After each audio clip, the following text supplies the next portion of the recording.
আপনার বিবেককে একটা প্রশ্ন করেন তো, নারায়ে রিসালাত এই দুইটা শব্দকে ফালতু বলা কি উচিত?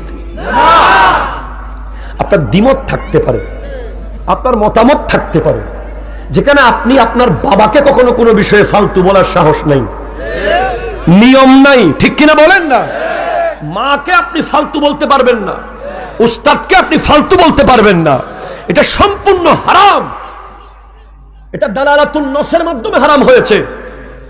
যারা উসুলুশ শাসি পড়েছে উলামায়ে কেরাম, দালালাতুন নসের অধ্যায়ে আছে ফালা তাকুল লাহুমা উফ। শেষ করে দিব? না না না, শেষ করে দিই তাইলে না।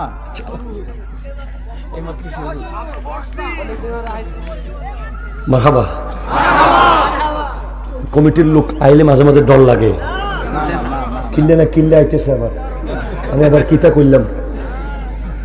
ফালা তাকুল লাহুমা উফ।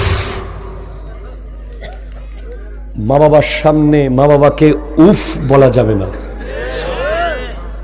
এটার দ্বারা দালালাতুন নসের মাধ্যমে আপনারা উসুলুশ শাসি যারা পড়েছে তারা জানে হারাম করে দিয়েছেন আল্লাহ। তাদেরকে গালি দেওয়া যাবে না, তাদেরকে কটু বাক্য বলা যাবে না, তাদের দ্বারা খেদমত নেওয়া যাবে না, তারা টাকা পেলে এটার জন্য অ্যারেস্ট করা যাবে না, তারা হত্যা করলে কেসাসও নেওয়া যাবে না।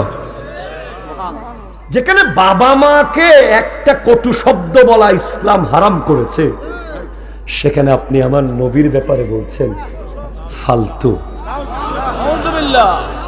বলেন আমরা কিছু বললে বলে আপনারা বিরোধিতা করেন।